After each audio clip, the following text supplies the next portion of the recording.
نحمده ونصلي على رسوله الكريم اما بعد فاعوذ بالله من الشيطان الرجيم بسم الله الرحمن الرحيم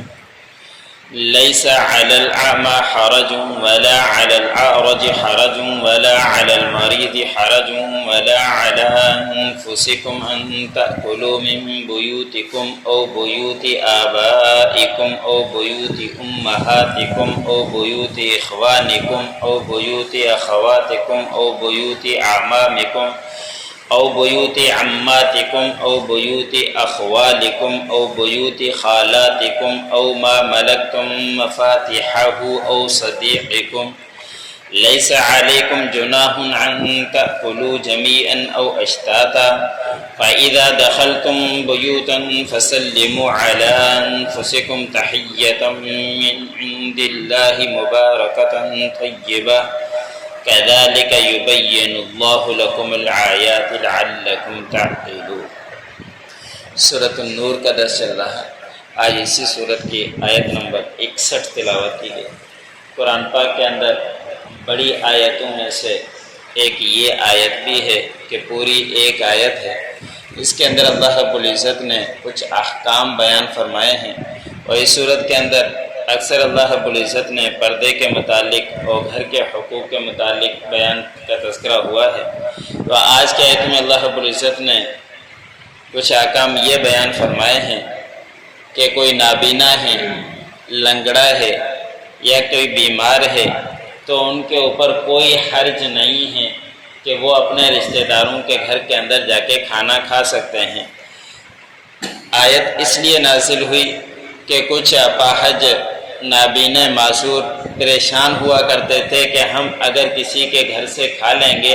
تو وہ یہ سمجھیں گے کہ یہ تو کما سکتے ہی نہیں، تو ہمارے گھر کے اندر آ کر ہمارا بوجھ بن جاتے ہیں، تو وہ پریشان رہتے تھے، دب کر رہتے تھے اور کسی کے پاس بھی کھانا نہیں کھایا کرتے تھے۔ تو اس کے اوپر اللہ رب العزت نے آیت نازل بیان فرما دی، پوری آیت، کہ جو نابینے ہیں ان کے اوپر کوئی گناہ نہیں ہے، ایسے ہی جو لنگڑے ہیں ان کے اوپر بھی کوئی گناہ نہیں ہے، ایسے ہی کوئی بیمار ہیں اس کے اوپر بھی کوئی حرج نہیں ہے، اور نہیں کہ اس کے اوپر کوئی اس بات کے اوپر کہ تم کھا سکتے ہو اپنے گھروں سے۔ اب اپنے گھروں سے تو خود ہی بندہ کھاتا ہے، اس سے مفسرین نے لکھا ہے کہ اپنے بیٹوں کے گھروں سے بھی کھا سکتے ہو، اس کے اندر کوئی حرج نہیں ہے، اس لیے کہ بیٹے کا مال وہ باپ ہی کا مال ہوا کرتا ہے۔ کئی احادیثوں میں اس طرح کے تذکرے آئے ہیں کہ کسی بیٹے نے جا کے کہا کہ میرے والد مجھ سے مانگتا رہتا ہے، میں کیا کروں؟ تو آپ صلی اللہ علیہ وسلم نے فرمایا کہ آپ اور آپ کا مال سب کا سب یہ باپ ہی کا ہے، باپ کو کھلانے کے اندر کوئی حرج نہیں ہے، آپ کی یہ کم ظرفی ہے، اپنے باپ کو کھلاؤ، اس کی خدمت کرو۔ اس طرح کے آج کل کا ماحول ہے، اللہ حفاظت فرمائے کہ باہر ملکوں کے اندر جب اولادیں ہو جاتی ہیں وہ الگ ہو جاتی ہیں، ان کے باپوں کا کچھ پتہ نہیں ہوتا۔ ایک واقعہ خود مفسرین کے میں مطالعہ کرتے ہوئے دیکھا کہ انہوں نے لکھا کہ ایک مقام پر میں گیا، وہاں پہ ایک بہت ہی زیادہ بوڑھی، ان سے چلا بھی نہیں جاتا، 2 قدم اٹھاتی پھر بیٹھ جاتی، 2 قدم اٹھاتی پھر بیٹھ جاتی۔ میں نے وہاں کے لوگوں سے معلوم کیا کہ یہ اپنا سامان خود اٹھا کے جا رہی ہے، سبزی وغیرہ، تو اس کے کوئی گھر کے اندر نہیں ہے۔ تو انہوں نے کہا کہ ہمارے ہاں یہ ماحول نہیں ہے، اولادیں الگ ہو جاتی ہیں، والدین الگ ہو جاتے ہیں، یہ اکیلی گھر کے اندر رہتی ہے، اپنا کام خود کرتی ہے، اسی وجہ سے یہ پریشان ہے۔ اللہ رب العزت نے ہمیں دین اسلام دیا ہے اور اپنے والدین کی قدر کرنے کا بتلایا ہے، تو والدین کی جو قدر کرتا ہے، اس لیے نبی کریم صلی اللہ علیہ وسلم نے فرمایا کہ تمہاری جنت تمہارے ماں کے قدموں تلے ہے، یعنی ان کی خدمت کرو اچھے طریقے سے تم جنت پاؤ گے، اور جو خدمت نہیں کرتے وہ مسلمانوں کا شیوا طریقہ نہیں ہے، وہ غیر مسلموں کا ہے کہ وہاں کا یہ دین ہی نہیں اور وہ اپنے والدین کو کچھ سمجھتے ہی نہیں۔ تو اللہ رب العزت نے فرمایا کہ تم اپنے والدین کے گھروں سے بھی کھا سکتے ہو، تم اپنی والدہ کے گھر سے بھی کھا سکتے ہو، تم اپنے بھائیوں کے گھروں سے بھی کھا سکتے ہو اور تم اپنے بہنوں کے گھروں سے بھی کھا سکتے ہو، یعنی اس میں کوئی اپاہج بھی ہے، لنگڑا بھی ہے، بیمار بھی ہے، وہ بھی اپنے تمام گھروں سے کھا سکتا ہے۔ ایسے ہی جن کے تم مالک ہو، جن کے گھر کے چابی کے، تو ان کے گھروں سے بھی کھا سکتے ہو۔ اس سے مراد یہ ہے کہ کوئی کہاں پہ چوکیدار ہے، تمہارا گھر ہے اور تمہارا وہاں ان کے گھر پر جانا ہوا، مالک تو تم اس کے گھر کے ہو لیکن تمہاری ہی ملکیت ہے، لیکن کبھی اتفاق ہو گیا اس چوکیدار کے گھر پر پہنچ گئے تو اب کوئی حرج نہیں ہے کہ تم یہ سمجھو کہ میں تو بڑا ہوں اور یہ میرا نوکر ہے، میرا خادم ہے، اس کے اندر گھر کے اندر کیسے کھاؤں، اس کے اندر بھی تم آر محسوس نہ کیا کرو، ان کے گھر کے اندر بھی کھا لیا کرو۔ ایسے ہی جو آپ کا سچا دوست ہے اس کے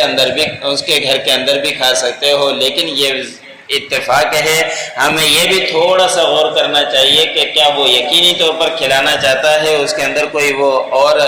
زیادتی یا اس کے دل کے اندر کوئی کراہت نہیں ہے، اس کا بھی اندازہ کر لینا چاہیے، اس کے بعد کوئی حرج نہیں ہے، ان کے گھروں کے اندر کھا سکتے ہو۔ ایسے ہی اللہ رب العزت نے فرمایا کہ نہیں ہے تمہارے اوپر کوئی گناہ کہ تم اکیلے کھاؤ یا مل کر کھاؤ، اس کے اندر بھی کوئی تمہارے اوپر کوئی گناہ نہیں ہوگا۔ بعض حدیثوں کے اندر آتا ہے کہ صحابہ اکرام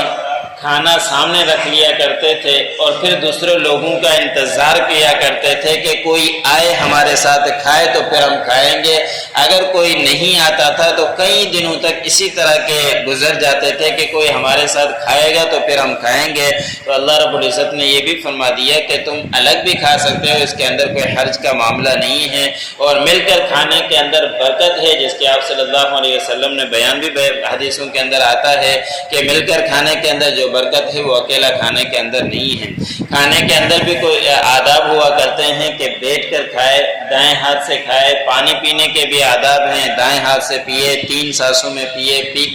بیٹھ کر پیے، یہ ساری معمولی چھوٹی سنتیں، اس کا ادب کا لحاظ رکھا جائے تو کافی فرق پڑتا ہے۔ کھڑے ہو کر بھی کھانا نہیں کھانا چاہیے، آج کل کا ماحول بن چکا ہے، بڑے بڑے حالوں کے اندر پہنچ گئے اور وہ نیا طریقہ اور رواج ادا کر رہے ہیں کہ کھڑے ہو کر کھایا جاتا ہے، تو یہ سنت کے خلاف ہے، آداب کے خلاف ہے، کھڑے ہو کر کھانا نہیں کھانا چاہیے۔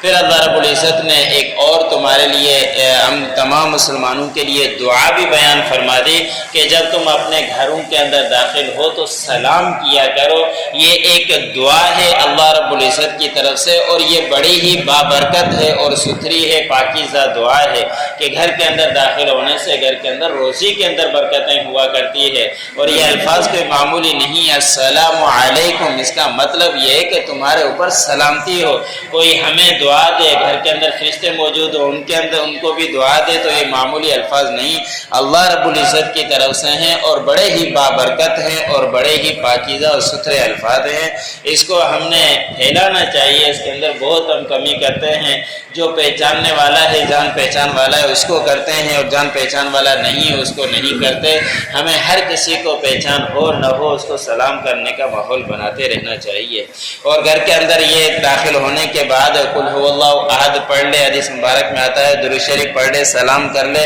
تو اس کے گھر کے اندر کبھی بھی رزق کی تنگی نہیں ہوا کرتی۔ تو ہمیں اس کا ماحول بنانا چاہیے، چلتے پھرتے اس کے سلام کرتے رہنا چاہیے کہ کتنی نیکیاں ملتی ہے اس کے کہ ایک دفعہ السلام علیکم کہہ دینے سے 10 نیکیاں، اس میں رحمت اللہ ملا دیا، 20 نیکیاں وبرکاتہ ملا دیا، 30 نیکیاں۔ ہمیں نیکیوں کی ابھی قدر نہیں ہے، لیکن جب آنکھیں بند ہوگی اسی نیکیوں کی قدر پھر پڑے گی، تو اس نیکیوں کو ہمیں کوئی اس کے اندر مشقت بھی نہیں، تکلیف نہیں، صرف زبان سے السلام علیکم ورحمۃ اللہ وبرکاتہ کہنا ہے، 30 نیکیاں ہمیں مل جائے گی۔ ہمیں اس کو پھیلانے کی کوشش کرتے رہنا چاہیے۔ پھر اللہ رب العزت نے فرمایا کہ اسی طرح اللہ بیان کرتا ہے تمہارے لیے آیات تاکہ تم اس کے غور کرو، اس کے اندر سمجھ رکھتے ہو تو اس کے اندر غور کرو تاکہ اس کے اوپر عمل کرنے کی کوشش کرو۔ لیس علی الاعمى حرج، نہیں ہے نابینے کے اوپر کوئی گناہ، ولا علی الأعرج حرج، اور نہیں کسی اپاہج کے اوپر گناہ، ولا علی المریض حرج، نہیں کسی مریض کے اوپر کوئی حرج، ولا علی انفسکم، اور نہیں تمہارے نفسوں کے اوپر ان تأکلوا من بیوتکم، کہ تم کھاؤ اپنے گھروں سے یعنی بیٹوں کے گھروں سے، اور بیوت آبائکم، یا اپنے والدین کے گھروں سے، او بیوت امہاتکم، یا تمہاری ماؤں کے گھروں سے، او بیوت اخوانکم، یا اپنے بھائیوں کے گھروں سے، او بیوت اخواتکم، یا اپنی بہنوں کے گھروں سے، او بیوت اعمامکم، یا اپنے چچاؤں کے گھروں سے، او بیوت اماتکم، یا اپنی پھوپھیوں کے گھروں سے، او بیوت اخوالکم، یا اپنے ماموں کے گھروں سے، او بیوت خالاتکم، یا اپنے خالاؤں کے گھروں سے، او ما ملکتم مفاتحہ، یا جس کے تم مالک ہو جس کے گھر کے چابی کے، او صدیقکم، یا اپنے دوست کے گھر سے، لیس علیکم جناح، نہیں ہے تمہارے اوپر ان گھروں کے اندر کھانے سے، اور ایسے ہی نہیں ہے تمہارے اوپر گناہ کہ ان تأکلوا جمیعا او اشتاتا، کہ تم کھاؤ اکٹھے ہو کر یا الگ الگ، فَإِذَا دَخَلْتُمْ بُيُوتًا، پس جب تم اپنے گھروں کے اندر داخل ہو، فَسَلِّمُوا عَلَىٰ أَنفُسِكُمْ، پس تم سلام کرو اپنے نفسوں کے اوپر، تحیۃ من عند اللہ، یہ اللہ رب العزت کی طرف سے دعا ہے، مبارکۃ طیبہ، بابرکت ہے اور پاکیزہ ہے اور ستھری ہے، کذالک یبین اللہ لکم الآیات لعلکم تعقلون، اسی طرح اللہ رب العزت تمہارے اوپر آیات بیان فرماتا ہے تاکہ تم غور و فکر کرو۔